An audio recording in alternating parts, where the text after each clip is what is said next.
What is going on, everybody? It is Wednesday night. It's November 1st, 2023. So, brand new episode of the Kicking Out Podcast coming your way, streaming live on the Kicking Out Podcast YouTube channel and on our Twitter X channel page, whatever you want to call it. So, hit that like button, hit that follow button, hit that subscribe button, hit the notification bell on YouTube.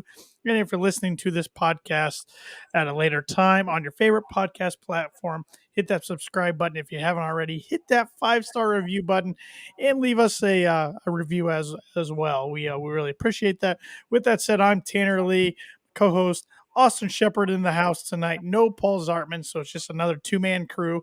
Different two-man crew than last week, which I appreciate you guys holding down the fort. It felt weird not doing the pod, so glad I'm back in the chair tonight. But how we doing, Shep? We're doing okay. We since you weren't here last week, I have a new surrounding, and we got a lot of saying we got some echo, which we do. I have a mic. It's not set up yet. We'll work on that next week. So give us a little bit of leeway, one more week of a little bit of echo. I'm trying not to talk as loud in this room, but this is not my normal podcasting room. I'm still trying to set it up. So slowly but surely we'll get there. We'll get slowly there. but surely. And by the way, when you're 41 years old, married with 2 children, don't decide to just all up a sudden pack up and move, because it is the dumbest thing you can ever do. Not a good idea, huh? No. It'll be good in the long term, I'm sure. But I'm sure, but I mean, the last time I moved, I was 30 years old, and I was single, and it was just me. And I looked at myself and going, how can I have so much shit? Now I move with a wife, 2 kids, and a dog, and I'm going, more shit. I am not a smart individual. That's all I'm going to say. Maj on YouTube said, talk softly like Jake the Snake. I would like to see Shep do a Jake the Snake impression. I'm not going to lie. Jake the Snake had that just that raspy voice. That raspy voice. I don't smoke a lot of Marlboros. And I know Jake, the Marlboros turned into other stuff down the road. Yeah. But you talk about one of the best promos in the late 80s and early 90s. He's hard to beat. Can you believe he never won the big one? Yeah, I can, because of his I feel like he worried about himself. He loved the business. I'm not going to say that. But outside the business, I think he had too many distractions for somebody to say, hey, we should put a rocket up this guy's rear end, right? Similar to Scott Hall, really, unfortunately. Yeah. So, yeah. Hey, I'm glad he's doing good, thanks to DDP today. But back in the day, and listen to some of his documentaries, his podcast, the shit that dude went through from 1982 to 2002. Even his childhood. That's really messed up stuff. That's really what got him messed up to begin with. But that dude's lucky to be alive. But we're not smoking any Marlboros on the show tonight. But I'm assuming you got a drink by your side. So Shep, what are we drinking tonight? I do. All right, 2 things. One, we have the Old Faithful, right? Come on, kettle. Still waiting for that. Second of all, I'm unpacking, and I have plenty of my Yetis, right? I have plenty of them. Tonight I can only find one, and it's a nice little teal green one. Look at this teal. Oh, look at that color. That's all I got. Reads out your eyes, Shep. I'm not ashamed to drink out of it, because I'll drink out of anything. Keeps it cold. I'm just, it's full of vodka in there, and the good thing about my new setup, if for some reason I used to have a side setup, right? Because my fridge was so far away. My fridge is literally 1 step away from the screen here. So beautiful. I don't even have to excuse myself. Like, I'll just go get, like, you might hear the ice machine in the background. That's how close it is. So if you hear the ice machine, it's just because I'm getting a refill, guys. I do got to say, I like the new sound effects in the new room. I mean, we've got the bottle slide. Last week I was watching on YouTube. I don't even remember what it was, but it was a good sound last week too. So beautiful. Hopefully next week I figure out how to. I'm not a tech guy, so I figure out how to use this fancy microphone I got and get some headphones and We'll be good to go. I do, just to let you know. I mean, if for anybody watching live, I do have the World Series game over my shoulder that way. There you go. There you go. I don't know. Is that pirating or anything like that? Are we gonna get in trouble for that? I don't think so. I think if they could hear it, maybe, but I think I don't have any volume on. And if it's against the rules, screw them. We don't give a shit. Yep. I've been flagged by YouTube for dumb stuff before. So, YouTube, gotta love them. But tonight, AEW Dynamite took place in Louisville, Kentucky at the KFC Yum Center. That is a venue I have been to before. Really nice venue, big venue. Of course, it wasn't I don't know what the attendance ended up being tonight, but I know it wasn't sold out or anything like that. Let me see if I can bring that up. Last time I saw on WrestleTix, that's why I was gonna go check. They had it set up for 40-some hundred people, and they had 30-some hundred sold. That was. I knew they were doing a buy one get one free. Oh yeah, old Jamesy had to tweet about that. This was 7 hours ago today. Setup was 4,860. Tickets distributed was a little over 3,600, 3,616.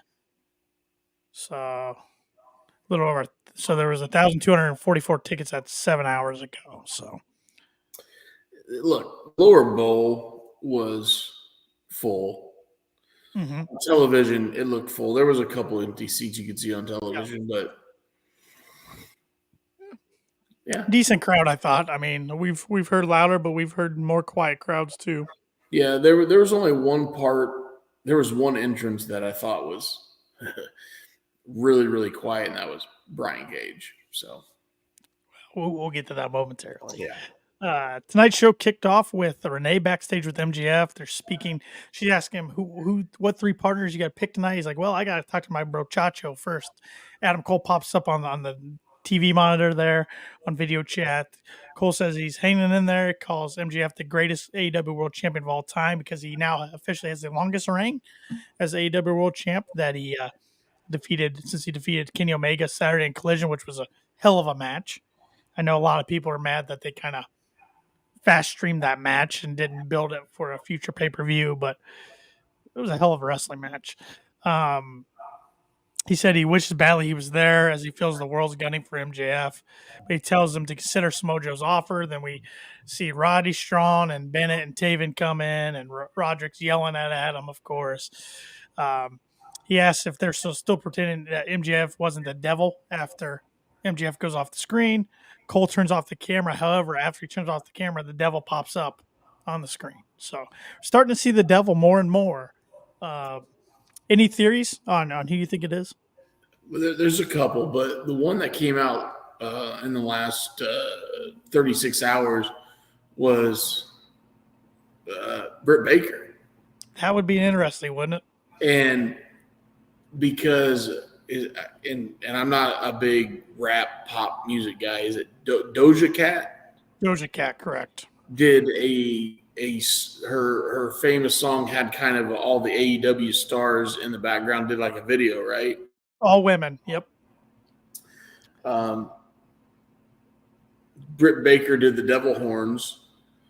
And if you remember the first segment, what a month ago? Maybe not even a month, 3 weeks ago, everybody said that first devil had a feminine build. Mm-hmm. Mm-hmm. So that was the craze once that video came out. Majin said he's seen a lot of people saying Punk now too. I would be. There's a better shot of that devil being me than seeing him. If by somehow under God's green earth of CM Punk. Good on AEW for somehow making amends and keeping it under wraps so nobody knew. But there's no way. There's no way. No. But I'm No. starting to warm up to the Britt Baker idea if it's not Adam Cole himself. And after this week, which we saw one Jerry Lynn kind of harping on the dirt sheets, there's no way you could keep a secret like that. No, nope, So, nope. Which that was interesting because Meltzer makes it sound like Meltzer and Tony Khan have had kind of a falling out. I've seen on the internet a little bit over the last few months, so they're not as close as they used to be. But Meltzer's kind of saying that talent backstage are frustrated because they know what they're doing usually the day of the show, but they don't know long term where angles and their stories are going. And Jerry Lynn kind of defended Tony, saying, "Well, it's because nobody can keep their mouth shut." So, yeah. I don't know. Jerry's old school though, so I can get where he's he's very, coming from. very. After the backstage segment, we get the first match of the night. No surprise, it's Claudio Castagnoli versus Orange Cassidy for the international title. This one got a lot of run. I don't know officially the time on it, but it was close to 20 minutes, if not a little over 20 minutes. So there's a theme I have tonight, excluding the main event. And the theme I have tonight I thought was sloppy. Sloppy. I thought Orange missed a bunch of spots, and some of the moves he tried to orchestrate with Claudio. If Claudio didn't have the strength Claudio has, because he might be the on display. strongest guy in professional wrestling. He is so strong. If we didn't have a guy like Claudio tonight, I think a guy like Orange could have been really, really exposed. I really did. And I just thought the match was sloppy. I thought Claudio carried him. The finish was okay. And then the aftermath was okay. I get it. But I've been a I think when I joined you guys, I called him Pockets. He did. I wasn't a fan. And then he won me over. I mean, it's been over a year. He won me over, but tonight, I was not a fan of. I might call him Pockets tonight. I think my favorite part of the match was when Claudio picked Orange up from the bottom of the turnbuckle, put him on the top, and then did this suplex. It just showed off the strength. It was amazing. It was either that or how about the sleeper swing? Yeah. He always every week displays his strength, but tonight was something special. I thought. We saw Yuta and Hook get into it. They got thrown to the back, and then they cut stage. They cut two backstage at one point, and Hook was getting escorted out of the building. If you want to make Hook look like a badass, get the leather backpack off of him. This is little things, and then people are like, "What are you talking about?" But he looked like a freaking Catholic, I shouldn't say Catholic, because that could be down the whole. He looked like a preppy schoolboy. Yeah. Get the fancy backpack off his head. Like, you don't come down to the ring with a backpack unless you're Orange Cassidy that has the title in it, right? Right. My problem with Hook is how they use him is he's got great record. He is a champion, even though it's a dumb belt, in my opinion. And they protect him as far as in his matches, but his stories are always pretty stupid. There's nothing really serious. I mean, well, I was I have a feeling he has zero promo skills. Yeah. Because literally his promo skills is him eating a bag of chips. Mm-hmm. Which, hey, I love bags of chips. Yeah, we went down chip rabbit hole a few weeks ago. Yeah, but if I'm holding some type of title in AEW, I better be able to talk and explain myself, right? Yep. And Majin said so far though Hook's not a serious character. You know what though? They want him to be. They put him over in the ring like they want him to be a serious character. And the kid's in his early 20s, right? Mm-hmm. He's pretty young. So, yeah. I mean, I think favorite thing. I mean, well, when he originally won the FTW title from Ricky Starks, that was about the best thing they did with him. But even his feud with Jack Perry had some good moments in it. But Well, I think him and you could have a hell of a match too. and I think they did have, they had the stare down just recently and then tonight. So I think we're gonna get that probably A zero hour. 0 hour, or if not, then maybe the ROH pay per view in December. Yeah. So, but in the end tonight, Orange does pick up the win. Got a reversal roll up like he's won so many times.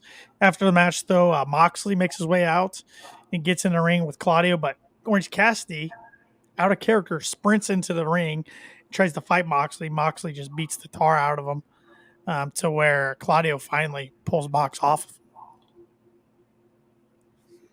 So some violence out of Mox, and that's going to set up Orange and Mox 2 for the national title at Full Gear, which should be good. Should be good. I thought we'd get a stipulation on it though. Still time, but Still time, but the way Mox talked tonight, I thought we'd get one. Yeah.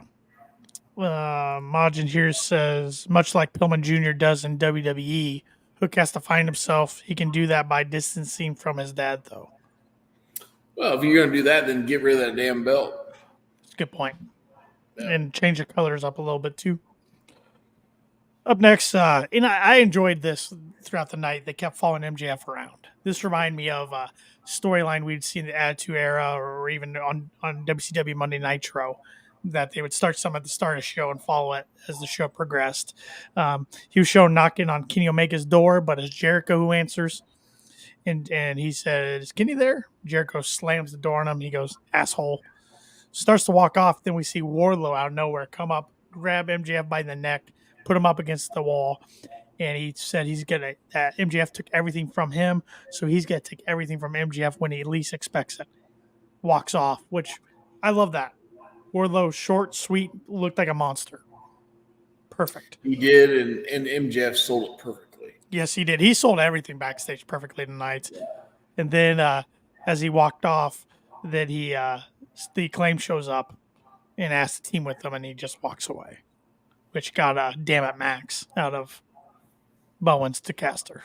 So we then saw John Moxley shown saying Orange Cassidy picked up the scraps, but it was his match against Rey Fenix, not Cassidy's. He showed Cassidy respect when nobody else would. He let him walk out on his own power. He's sick of everybody, and he isn't doing too well, so maybe Cassidy is the wrong guy in the wrong place, but at Full Gear, he will beat him within an inch of his life. So kind of like you were just pointing to, you thought we might get stipulation there. Yeah, when he was doing that promo, I almost thought he would say we're going to do a hardcore match, a death match, a street fight, whatever. Like you said, we still have time, but yeah. We then got the ROH Trios match between the Gates of Agony and Brian Cage and the Hunbucks, Hangman Adam Page and Matt and Nick Jackson, which this was a late addition. And if you don't follow AEW on social media, you probably didn't know this was a match, but pretty much Prince Nana said putting in the rematch clause, which usually AEW doesn't do a lot of those. So they said it like this afternoon they invoked the rematch clause. Right. So it was they announced it at 3:00 in the afternoon. So they said it's a late notice. Hunbucks have no time to prepare. My guys have been preparing. So it kind of tipped their hat of what was going to happen throughout the match. But throughout the match, it's going back and forth. But then right as Hangman's going to hit the buckshot lariat, we see Swerve Strickland appear, reminding Page he was at his house last week. Page tags out immediately, gives chase to Swerve backstage, leaving Nick and Matt Jackson alone.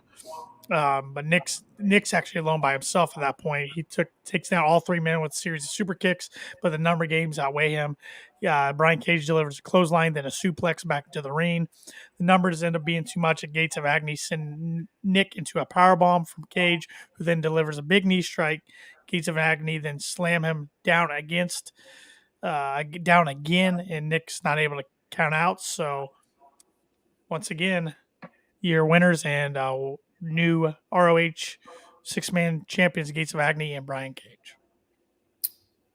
and I think I mentioned it earlier.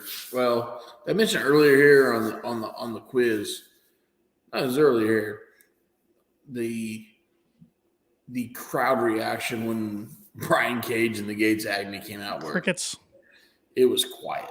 Crickets. And everybody, I think, was waiting for the Hun Bucks. And now, not saying those guys aren't talented sure performers, okay? Especially the Gates Agony. Brian Cage, I've been on the fence with him for a while, but like when they came out, like there was, you could hear the guy yelling hot dogs in the upper deck.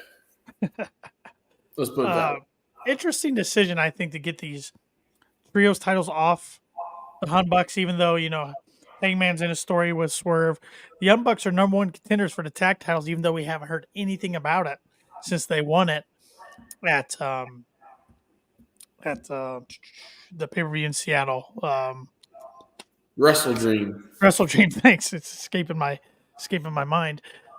So we haven't heard anything about that, but I'm still kind of surprised they took the titles off of them with that ROH pay-per-view coming up in December. I thought they would want to pop a rating for that, but they did announce that it's only available on Honor Club. It's not going to be on pay-per-view. Oh, no Bleacher Report? No Bleacher Report for the ROH. It's Honor Club only for this one. Oh. I think it's because with World's End, a few weeks later, they didn't want to ask people to buy two pay-per-views so close together, even though they asked us to do it with All In and All Out. But I could see like a little bit of a storyline here of why they took the belts off of them, and we'll get to it later when the Bucks confront Jericho and Omega, which I could take a long storyline. Like we're 3 weeks out of Full Gear, right? Yes. Yep. The 18th. Yep. Okay. We got like 5 matches already. This is unheard of in the Tony Khan era. Mm-hmm. Okay. So if all of a sudden Tony Khan's deciding I'm going to do a little storytelling, I can appreciate that and get on board, because before we would go into 10 days out and have 1 or 2 matches. Yep. Yeah. All 5 of those matches, or 4 or 5, whatever we got, they have been built through storytelling quite a bit already. So I like a little different spin here what Tony's giving us. And I see in the background and on Shep's podcast room here, I see the Texas Rangers are World Series champions. So yeah, congratulations to them and all the Rangers fans. And now there's only 5 teams, I believe, in MLB who have never won a World Series. So that just shows you that money can't buy championships, right, Tanner? Yeah, I can't even get to the playoffs, let alone World Series anymore. I don't know who we're talking about, the Yankees or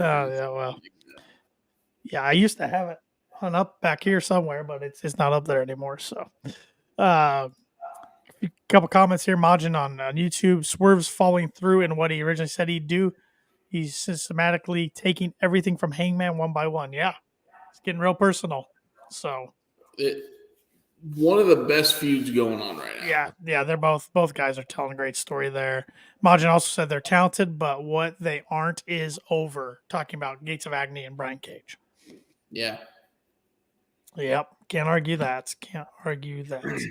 We then see MJF again. He's not considering knocking on Samoa Joe's door, but doesn't. Then walks past Darby Allin's door, takes the sign off, and writes "emo bitch" on it, puts it back up there, then rounds the corner, and there's the Acclaimed again, but he walks away from him. And Bowens once again, damn it, Max. So, and Billy Gunn's starting to get frustrated at that point too. Did not realize it was Billy Gunn's 60th birthday tonight. I had seen it on Twitter, forgot about it until the main event when they talked about it. Which, spoiler alert, there we go. Yeah. Then we see Adam Copeland head out to the ring. He puts over Tony Schiavone right away like he always does. He recalls how he and Sting go a long ways back because they've had similar injuries. They've been a sounding board for each other. He respects Sting. He respects Darby Allin, says Darby Allin's the future of the business. However, before he can answer whether or not he will team with them at Full Gear against Christian Cage, Luchasaurus, and Nick Wayne, Christian Cage makes his way out. Christian tells Copeland he'll be retiring Sting at Full Gear, whether Sting likes it or not. He points out that Allen has an injured arm that will never be the same after he dumped him on the stairs at Wrestle Dream. He doesn't need to remind anyone of Copeland's neck problems, and he'd hate for the fairy tale to turn into a nightmare, so he should back down from him right now. Cage warns him that he will snap Copeland's neck and leave him in a wheelchair so his children can wipe away the drool. He likes to go there, doesn't he? He does. Nick Wayne and Luchasaurus go to attack him, but Copeland takes both men down. Cage then gets into the ring, but Copeland hesitates, and that allows Luchasaurus to attack him from behind. Wayne's World is then hit. Sting and Darby then hit the ring and make the save for Copeland. He then spears Christian Cage. He then tells Sting that he will team with him and Allen at Full Gear. I like the mic work. I appreciate how they got to get into the match. Absolutely hate that they had Copeland and Christian touch before 2024. Okay, I was gonna say the same thing. I was gonna say I don't want him to touch before Full Gear. You're saying Yes. 2024. And I know Paul last week's like, well, how do you do that if you, because I was saying you get these in the trios. Well, we've seen it plenty of times in wrestling where two guys are eventually going to have one-on-one match. You just keep them apart inside the ring. One guy wants to go after the other. He tags out every time. So, Yep. I thought they would keep them apart till Full Gear, but and I know Majin said he couldn't draw it out that long though. Yeah, it would have been tough, but yeah, at least till Full Gear. But it was a hell of a spear. I will give him that. But I was I was pretty disappointed by that. Well, let me play devil's advocate here. You say it's going to be tough to keep them apart, right? You got how many guys literally in this storyline? Okay, A lot. No. How many guys behind the scenes are writing creative? You think? Not many because they Not kind of many. come up with their own. No, you answered my question perfectly. You said not many. So if you don't have the brain, that's a bad thing because I'm not saying some of these guys don't have the brains. If you don't have the different ideas, if you had a group of 10 individuals thinking about how to play this storyline out, right? Mm-hmm. And maybe I'm referring to what we call the writers in Connecticut, right? Mm-hmm. Maybe you don't have the chance to extend this no contact thing like what you and I wanted to see. I wanted to see it until the pay-per-view in 3 weeks. You wanted to see it until 2-3 months in 2024. So AEW doesn't have that diversity in thought process. Wow, that made me sound smart. I sound so tonight happened. The crowd got a pop. They got a pop out of it. But yeah, I think you were on the same page as me. I didn't want to see him touch tonight, but it happened, and we're going to deal with it going forward. They're probably going to touch next week. I could see Well, now that they did, let them go. Let them go now. Man, tag match next week of Darby Allin and Edge versus Nick Wayne and Luchasaurus. I can see that next week. Majin, he said, because he said this on Twitter to our account, Adam saves his best spears for those he likes. He had a good one tonight. It was a good spear. And Majin also says he's got another bone to pick with the women's match. Oh, yes. Yeah, we'll get there. We'll get there. It's every week. It's just fill in the blank anymore. I will say I do like so far AEW has only had Adam wrestle one match. So it's feeling like a special event when he wrestles. So I do like that.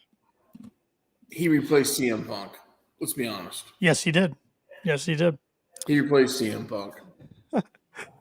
Up next, we got Tony Khan's special announcement that he hyped up today on social media like he always does. Nigel McGuinness is by his side. So right then, he starts talking about All In and how it's sold more tickets than any event in wrestling history. You know, it was great for European fans. It was first show in the UK, first show in Europe for AEW. So I'm like, okay, it's gonna be something. It's gonna be something European related, is what I'm thinking. They're gonna announce another event for Europe or something. Then he Remember those? promotes. That's way better than that damn event. Then he reveals information about all AEW All In ticket sales for August 2024. It's basically going on sale on December 1st, but you can get pre-sale information beforehand. That was pretty much the gist of it. That was it. Big old stinker in the room. Fell flat. We make fun of Tony for his hyping up of his announcements often. I think this was probably the worst one. This was awful. This was dumb. But we did find out his family puts up their Christmas tree in July. Well, hey, for a guy that hates the holidays, it sucks. And you know, a reason I like wearing hats for one, but another reason I'm wearing a hat, I've let my hair grow out since first week of August. And my wife's the one who wanted me to grow it out in the first place. And I tried to tell her my hair does not grow in length, it grows in volume. And she sees Tony Khan on TV tonight and says, "Hey, your hair started to look like Tony Khan's hair." Oh boy. Like, all right, well, I'm wearing a hat. If you start drinking 47 cups of coffee today and three lines of cocaine, we got an issue, Tanner. We're gonna have a little talk on the side. That's fair. I'll probably need an intervention if that happens. So yeah. Appreciate it. Up next, we got Angelo Parker and Daddy Magic 2.0. I don't even know if they refer to him as 2.0 anymore. Against the Para-Canadians, Para-Legends, Chris Jericho, and Kenny Omega. No surprise here. Kenny and Chris get the win. But it was cool how they got the win. Parker had Floyd. And he tries to take Jericho's head off, but he misses. And when Jericho avoids it, he connects with a sick-looking Judas effect for the 1, 2, 3. Because that was on point. Yeah, he connected good with that one. Because early in the match, Parker hit Jericho with Floyd, and they got a near fall. So, but I thought there's no way they're gonna, because Jericho has taken his fair share of losses this year, more losses than wins, I believe. But I knew they weren't gonna have Omega lose tonight. But then Callis, who'd been on commentary with Hobbs, Fletcher, and Takeshita behind him, he gets on the microphone after the match and he praises them as they're like cockroaches who keep coming back. However, he suggests this ends in 2 weeks in Ontario, California, not Canada, in a street fight. Omega says they'll accept this was all about hurting him and Jericho, not for Callis' family. It was for him. He says he'll bring his family along as well. They have an extra spot for Kota Ibushi. Crowd pops for that. Callis then says they're still a man short, but Jericho says he has a friend who's even bigger than Will Hobbs. And we get the return of Tall Paul Wight, a.k.a. formerly known as Big Show, the Giant, Captain Insano. He appears. Kyle Fletcher runs towards him, eats a KO punch, and the rest of the guys retreat. So, hold on. You said KO punch. That's what it's called in the notes. His feet never left the ground. Correct. He looked awful. Sorry. I thought he looked in a little better shape. All the stuff we read as wrestling fans is he's been in ring shape for the last 3 to 4 months, would you say? Yeah. Okay. He looked like he couldn't move tonight. He didn't want to move.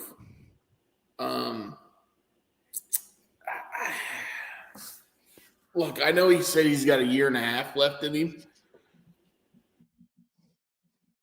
He doesn't look like he's got 1.5 weeks left in him.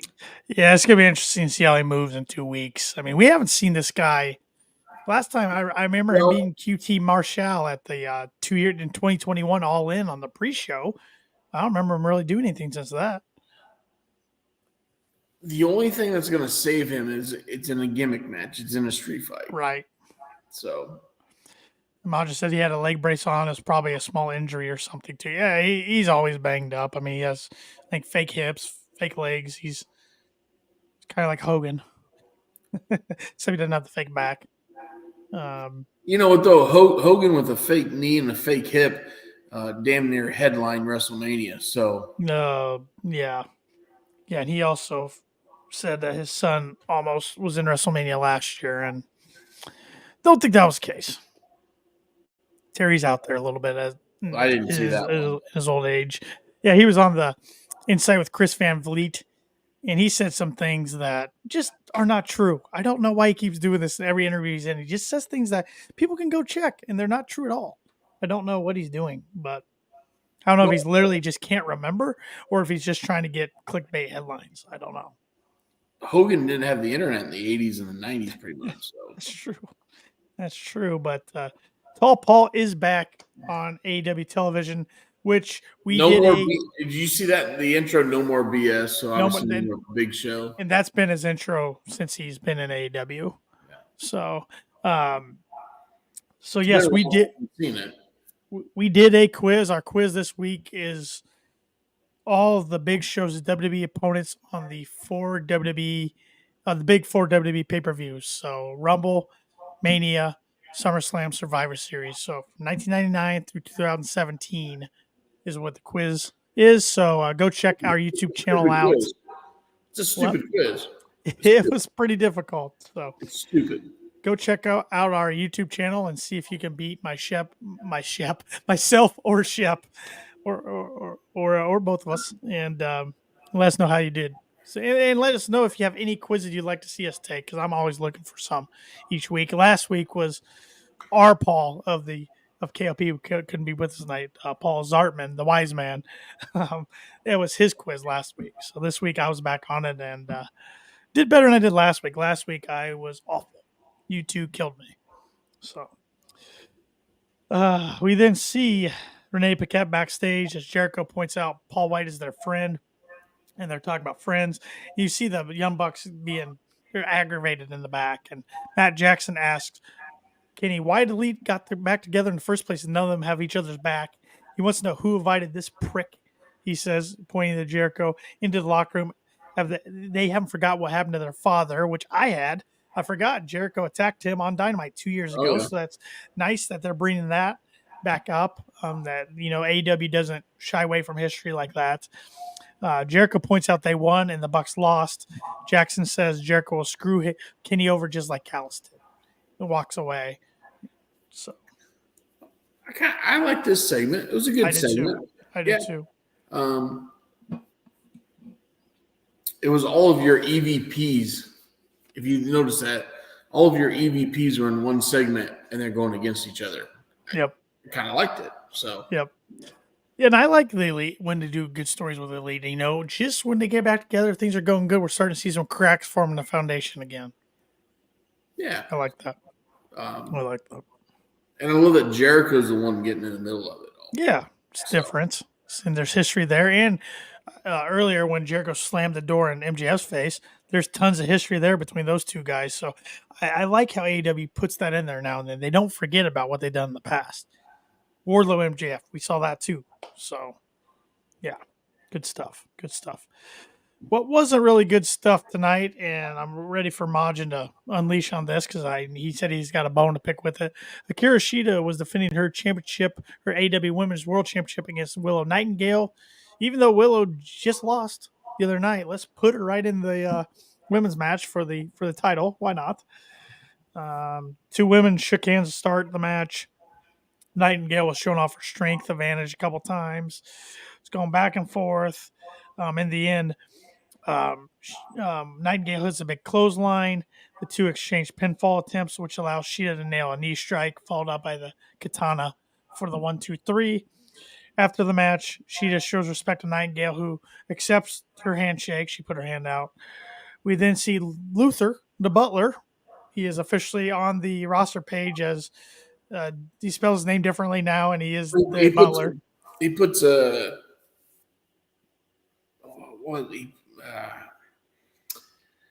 put an A at the end of his name, which Luther. Luther. He makes his way out with a shoe on a pillow while Tony Storm rolls out the apron. Crowd pops for her coming out. She just smacks the pillow away, runs, and then hits Tony Storm with a knee strike. Then the lights go out, and the commentator's like, "What's going on here?" Julia Hart appears behind Willow Nightingale. She knows she's behind her. Julia holds out her hand, but then Sky Blue appears, gets in front of Willow. Julia Hart nods, and Sky Blue turns around. Looks like she's going to attack Nightingale, but instead she turns back around and sprays Julia Hart with blue mist, as Julia Hart pretty much said she's going to regret doing that. She missed. It was more of on her chest, but that's fine. Right. The whole, let's go back. The whole Luther thing, I think, is comical. Like, literally, this might be the best gig he's ever had. It's way better than that red dot thing he was doing, or with the Nightmare Collective. And Tony Storm right now, I think, is the most over female talent they have. I love her new gimmick, and she just makes it over the top every week. So, congrats to her. The Sky Blue thing at the end, she is teased that she would switch with her face paint. I got to see her on the independent circuit here about 2-3 weeks ago, and she acted odd. I felt like, so I was a little shocked that she sprayed the blue mist. Now, I think that could also lead to Julia Hart showing up next week in all of her black, but having blue makeup under her eyes, and those two still forming some type of faction, I guess you would call it. Yeah, it's just interesting, this mist stuff, because the mist, makes your eyes run. They give you, and then now all of a sudden the mist gives you powers to do a mist. I don't understand what we're doing here with the mist, but because I like Julia Hart's character, I like the House of Black. But once we're getting a little silly here with the mist powers, I don't know what the mist is supposed to do. Maj has got a couple comments here about the women's division. He says that's what it was. Willow lost the contender match, then suddenly has a shot. At least build her up to get a shot or something. Stop making me want the ranking systems back. And then as far as Sky Blue with the mist, he said, did she miss though, or was that where she was aiming? And he also said Sky Blue is the gift that keeps on giving. The IWC would agree with you there. Well, I mean, usually the mist goes into the eyes, right? But this went from the chin down. Yeah. Hit her on the top side of the chest. So, and it could have been a mistake, and she could have been aiming for the face and just didn't happen. So, live television, what are you going to do? Yep. We then see MJF one more time backstage. He's sitting on the floor, looking at his clipboard this time, just looks depressed. And the Acclaimed turn up and say, Hold on. Before you get farther. This is just me. So the MJF, he dresses to the nine, correct? Yes. Okay. And he's sitting there on the floor. He's got them fancy shoes with their Burberry, right? I think Burberry is the design he wears. Right? So he got Burberry shoes on. He's got the Burberry scarf. If you notice, with his trousers, as William Regal would say, the guy's wearing Nike basketball socks. Yeah. Okay. Now look, hey, as a guy that is a bigger guy and doesn't fit well in dress shoes and wear dress socks because dress socks are awful. You got a guy sitting there wearing $300 shoes, $200 trousers, fancy shirt, $300 scarf, and he's wearing $3 socks. Yeah. I just think it's funny. Sorry, I did not catch that, so that was a good detail. He had his legs crossed, and you could see the Nike insignia. He was wearing whatever. He's wearing basketball socks. Again, I just think it's funny. Well, and earlier I forgot to mention, because I just said so. He's sitting there with his clipboard. Earlier, when Wardlow put him up against the wall, he dropped his clipboard, and we picked up and said, "Damn it, I got to get a new clipboard." He broke it. That was just great when he said that. So he's still struggling to find partners. The Acclaimed turn up and say they can team, but he has to scissor them, and he has to wear what's in the bag. And he looks in the bag. He's like, nope, not doing it, not doing that. However, MJF has one more team he could team up with. Jeff Jarrett's group comes up and it's him, Sanjay, Satnam, and Lethal, and Karen. I think Lethal was there. Maybe Lethal wasn't. Maybe it was just Karen. I don't know. But Jeff's like, we can help. And MJF just kind of looks at his bag and kind of starts to cry because he realizes they claims the best options he's got. So, which we kind of saw that coming. So yeah. And then right before we get to the main event, we see Roderick Strong shown again. He's dialing up Adam Cole on his phone. Adam Cole answers. He says, yeah, he's trying to say MJF's a jerk, but Cole tells him to shut up. Pretty much, he's done with him. So finally telling the Roddy to shut up. yeah, in this little faction, I think is good, but it's annoying right now. So, And I think that's exactly how they want us to feel. Annoying. yeah, Because I'm annoyed every time I see Roderick Strong on TV. I'm annoyed. I think that's how they want me to feel. So doing his job. We then see the Bullet Club Gold. It was the Guns, Juice Robinson, Jay White against the Acclaimed and MJF. Got a good rap from Caster, like always. MJF's wearing a pink Burberry scarf with a scissor me shirt, all pink get up. This was a good match. This was a lot of good. That rap was blurred out for There me. was some that were blurred out. There was some. I mean, he did drop a Rick Pitino line, which was good. Yeah, He dropped the New Japan Rejects and Ass Boys, which was good. Or not New Japan Rejects, something like that. But it you rhymed bunch of better. New Japan rejects. So. Yeah, yep. But a lot of good back and forth in this match. I really enjoyed when Billy Gunn got in against his sons, which stupid me didn't even put two and two together until it happened. I just didn't. I liked how Austin Gunn did the shimmy shake road dog spots, and then Billy told both his sons to suck it. That still gets the biggest pop from the crowd every time. That I mean, the DX crotch chops never gonna not get a, in the suck it's never gonna not get a pop. MGF even was enjoying that. You could tell by his reactions. We got a Scissor Me Timbers from Caster. We got MJF kept teasing scissoring, but then they kept getting pulled out of the ring, and the crowd's starting to get mad. We got a kangaroo kick from MJF at one time, which is still over. In the end, MJF's trying to give chase to Jay White. Eventually, the Guns block him off, but he fights back. That's when he hits the kangaroo kick, but only Jay White's right behind him, hits a Blade Runner, and pins the champ clean 1, 2, 3. I did not see that coming. No, but I want to say this, and it's gonna, I guess, reveal my pick for Full Gear against you jackalopes. But Which you still have my title, by the way. Yeah, I do somewhere. I Somewhere. moved. I think it's in my office. Don't worry, I'm gonna win it back. But Yeah. Okay.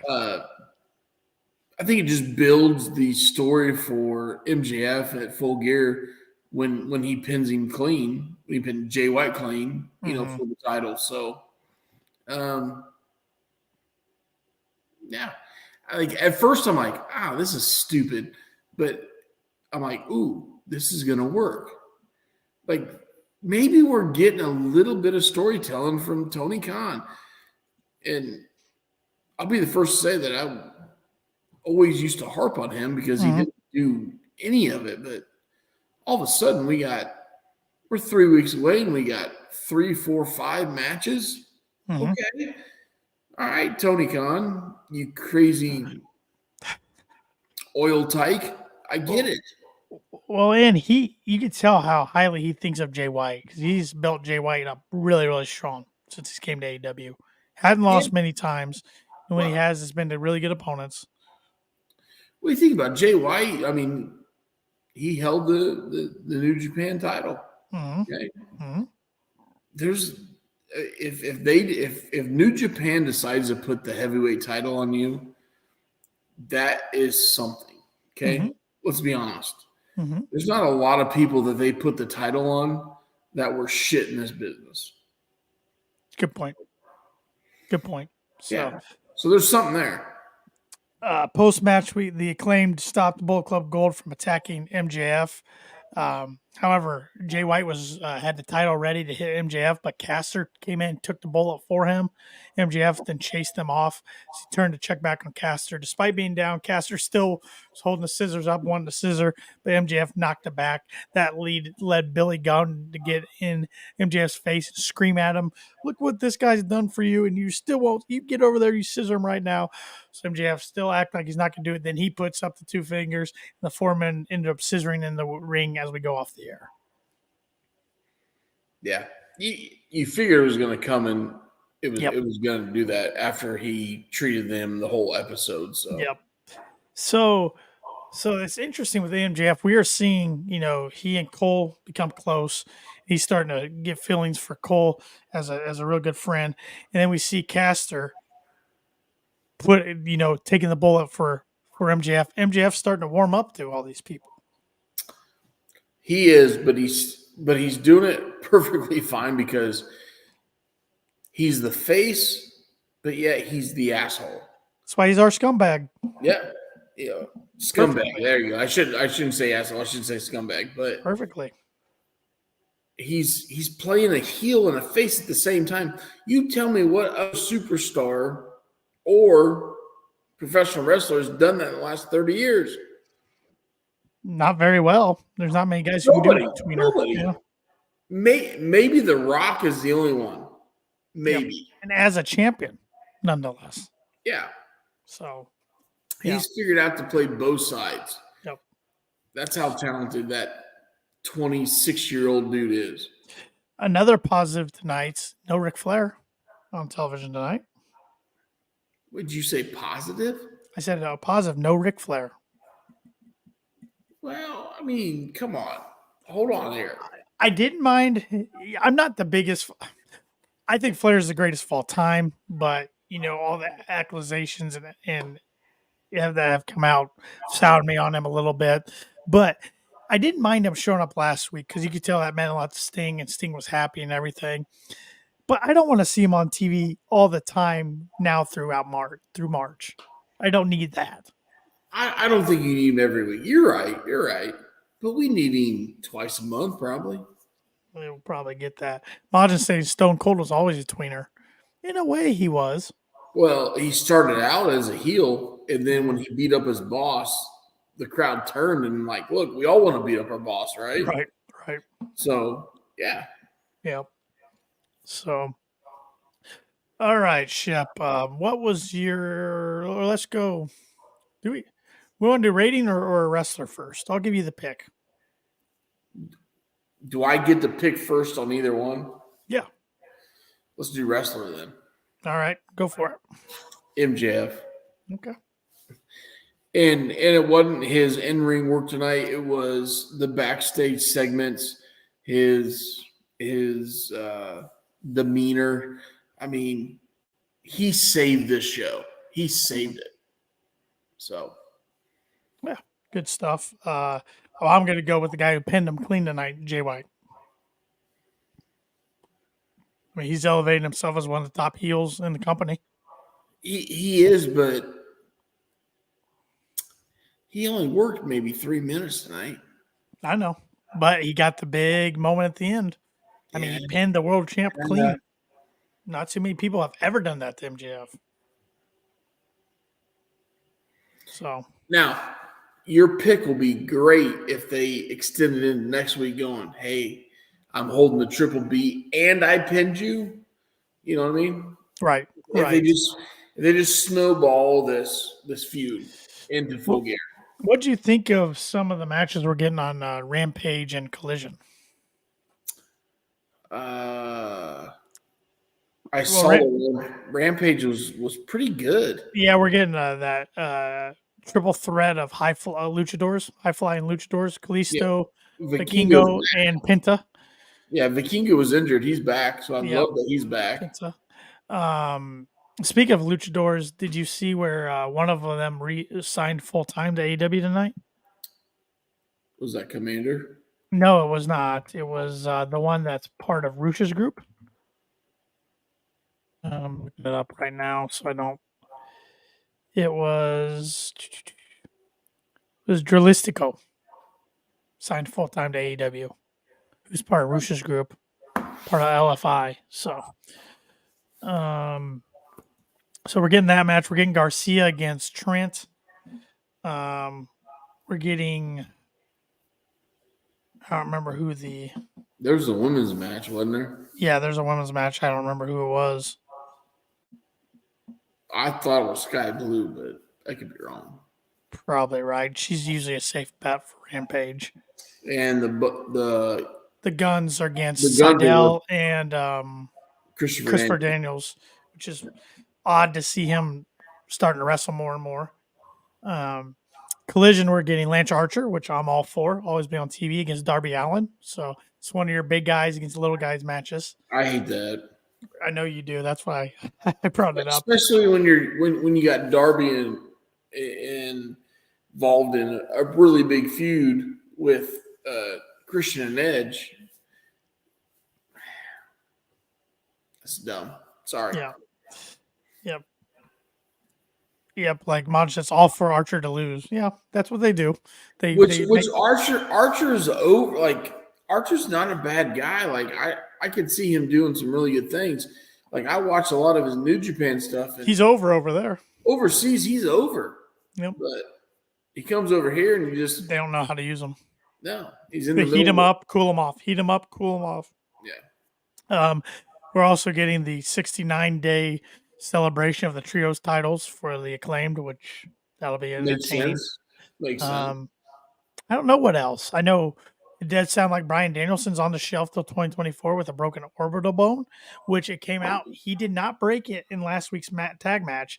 He broke it against Andrade on Collision, and that was a way last week to write him off TV. Oh. It was in a simple... I didn't see that. It was in a simple headlock. Something happened, like just a freak accident. And that poor guy cannot catch a break. You're correct. He's trying to end his career how he wants to before he retires next year. He just keeps getting dinged up. Well, here's what. I know he wants to be on Wrestle Kingdom. Probably going to miss it this year, right? I hope he can get back because I'm hoping they can use that angle from last week to set up him and Okada again. Let's just say he misses it. Mm-hmm. Okay. Let's put him on the shelf till spring. Get him back in. He needs to do the G1. He wants to do the G1. He finishes the G1, however they want to do it, and it puts him into a Wrestle Kingdom close to a main event one of the nights, and then he can ride off in the sunset. Yeah. So that's what I'd like to see. I guess rating for the show tonight. We haven't done that yet.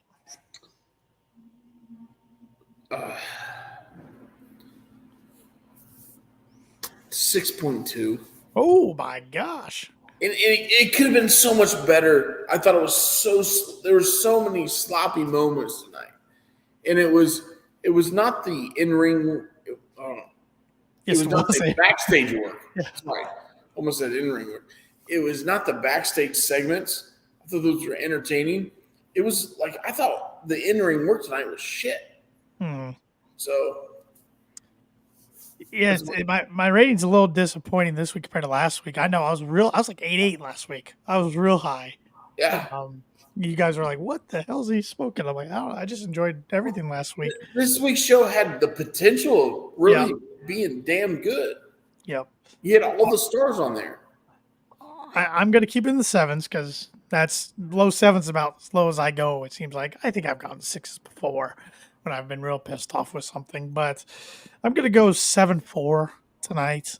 Kind of like you said, sloppy, but I did enjoy the backstage segments. I enjoyed the build we're getting for Full Gear. I mean, the card so far is looking really good. But yeah, the women's division, I can just record myself every week and just copy paste. It's the same thing. It's ridiculous at this point. I've given up on Tony caring about the women's division, even though he says he does. I don't think he does. Yeah, but backstage segments saved it though for me from getting a high 6. So. And that includes the MJF stuff. Yeah, oh yeah, I enjoyed that. That was different. I enjoyed that tonight. Kept going back. You just see it progressing through the show. That reminded me of good old school late '90s, early 2000s wrestling. I like that a lot. I like that a lot. Um, one more thing I wanted to hit on AEW. So far for Full Gear, we're gonna get Tony Storm and Sheeta. It's not officially announced, but that's gonna be we're getting Hangman Swerve 2, Orange Mox 2. We're getting Jay White and MJF. What else do you think we're gonna see on the card?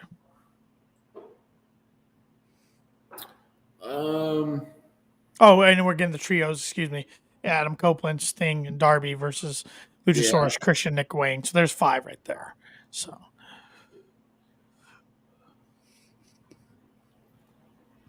there's going to be something there with a. Uh, yeah, I can see the Young Bucks getting in along lines Jericho Omega. Obviously, after seeing tonight. or do you put the Bucks against Big Bill and Starks and try to get the tag team titles off them since they are the number one contenders, even though we haven't heard about that since they won it at Wrestle Dream. Yeah, I feel like though the first pay per view after they won them, they always protect champions. So Yeah. yeah, It's just really odd to me because supposedly that was FTR's decision to drop the belts with a plan to eventually go against the Bucks, but it seems like that's kind of been scrapped. and now So, Cash is hurt. So yeah. So I don't know what's going on there. I don't know. There's some room. I don't see how you can not have somebody like Soraya and Ruby involved right now. I mean, they're kind of thrown to the back. Well, and maybe there's a reason for what I'm going to say here, but we haven't seen Britt Baker for a long time. Yeah, so I don't know. We haven't we've been saying for 2 months that Thunder's healthy to come back, and you haven't seen her. And then she's on the Collision commercial tonight. So Scorpio Sky, who I think he's hurt again. That poor guy can't stay healthy. But we're probably going to get something between Yuta and Hook, like we kind of mentioned earlier. Got to think Claudio's going to be on there somewhere. But yeah, Kenny and Jericho, I still think they'll end up doing something against the Callis family. Even though we're getting that street fight in 2 weeks, I still think they're going to be part of that story going into Full Gear.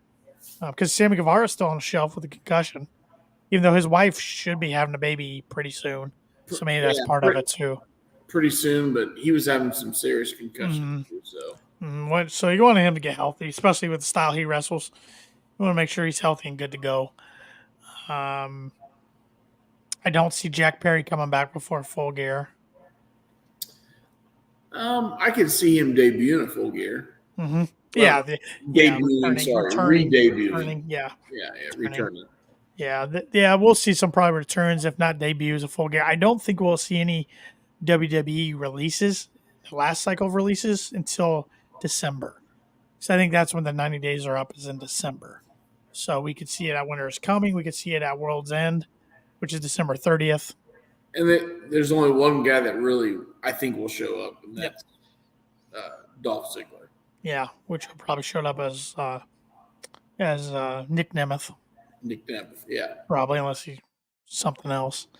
But, yeah, that'll be interesting to keep an eye on as we move forward. But already looking forward to Full Gear.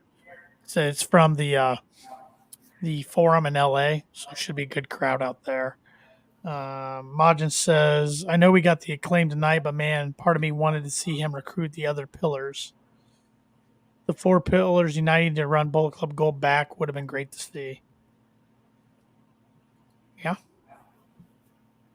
It's true.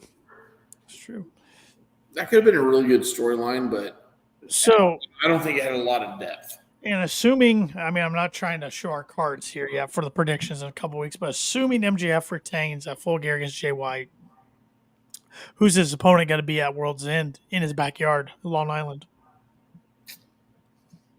Is it Joe? It's either Joe or Warlord. That'd be a fun triple threat. Yeah. But I hate when a champion loses a triple threat without getting pinned. I don't think he'll lose. You don't think he'll lose in his No. backyard? So you think he Nope. takes it on in 2024, the bidding war of 2024? Oh, yeah. I'm torn right now. Absolutely. I'm torn right now on it. So. And that'll be his storyline. Do I think deep down there's a true contract negotiation in 2024? No. I think it's already settled. I do too. I don't think Tony Khan's stupid enough to let MJF go out here and talk about bidding war 2024 if something's not signed. Yeah. Now, I think that'll be the play on the MJF side, which would be great. But yeah, if he starts talking about that in early 2024, it's already handled. So. And if you see like on the stuff on social media, you know, and we've been to shows, we know how people talk after the show goes off the air. MJF's been the one lately talking on the mic. He hypes up the company so much. I just don't think he'd be saying that if he has intentions of leaving. I mean, he is the guy in AEW. I know WWE could make him one of the guys. I mean, look how they're using Mr. Cody Rhodes. They're using him better than AEW did. And they're going to probably use Jade better than AEW did. But in AEW, MJF is the guy. He is, but you realize how much money they could throw at him? Yeah. That's all that matters. Yeah, that's true.